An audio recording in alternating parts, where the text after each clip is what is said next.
Assalamualaikum warahmatullahi wabarakatuh. Perkenalkan, nama saya Reviratul Hasanah, Prodi Ekonomi Syariah dari kampus Unihams. Video ini dibuat untuk memenuhi mata kuliah Tarbiyatul Manakib. Keutamaan Ya Arhamar Rahimin. Kalimat Ya Arhamar Rahimin merupakan kalimat kunci doa Nabi Ayub alaihissalam ketika beliau diterpa oleh musibah yang berupa penyakit. Allah menjawab doa dan menyembuhkan beliau. Yang ketiga, malaikat khusus untuk kalimat ini membaca 3 kali, mintalah.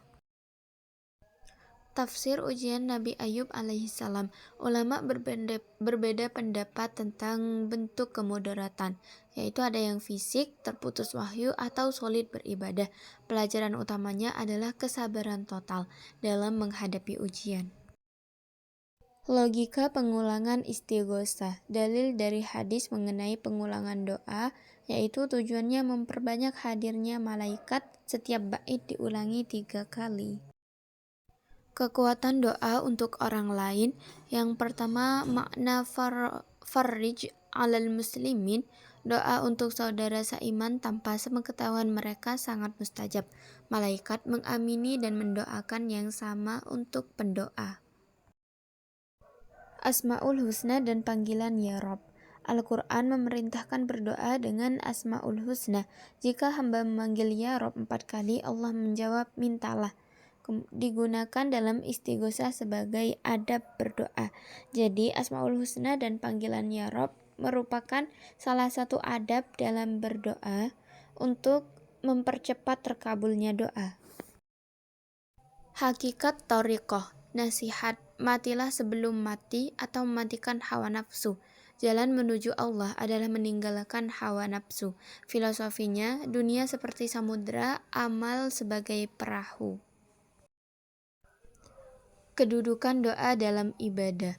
Doa adalah inti dari ibadah. Ibadah tanpa doa seperti tubuh tanpa sumsum. Doa menunjukkan kerendahan dan kebutuhan pada Allah Subhanahu wa Ta'ala. Doa dan konsep bala. Doa menolak bala yang turun maupun belum turun. Ujian paling berat diberikan pada para nabi dan wali. Derajat ujian sebanding dengan iman. Tingkatan hati menghadapi bala.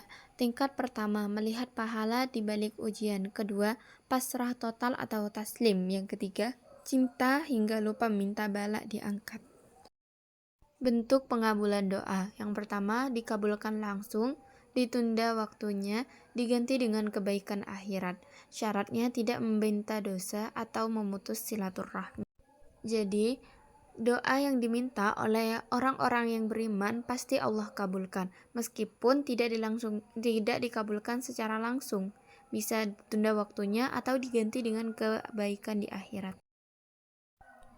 Adab-adab dalam berdoa. Yang pertama, harus yakin bahwa doa yang diminta akan dikabulkan. Yang kedua, Allah tidak menerima doa dari hati yang lalai. Yang ketiga, adab fisik, yaitu mengangkat tangan, gunakan perut jari, usap wajah. Meminta atau lebih baik berzikir. Ada hadis tentang meminta segala hal, ada juga yang menunjukkan dzikir lebih utama. Kesimpulannya tergantung makom batin masing-masing dan keyakinan masing-masing. Strategi doa saat lapang. Barang siapa ingin didengar saat susah, perbanyak doa saat lapang. Yang ketiga, kisah Nabi Yunus diselamatkan karena biasa bertasbih. Yang ketiga, malaikat mengenali suara beliau. Nah, jadi ketika kita lapang, kita tidak boleh melalaikan sesuatu yang telah diperintahkan Allah.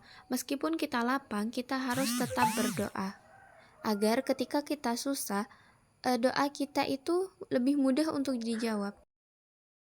Konsep wasilah dan tawasul. Perintah Al-Quran mencari wasilah. Yang pertama, Syekh Abdul Qadir dianjurkan sebagai wasilah wali dianggap dari Nabi.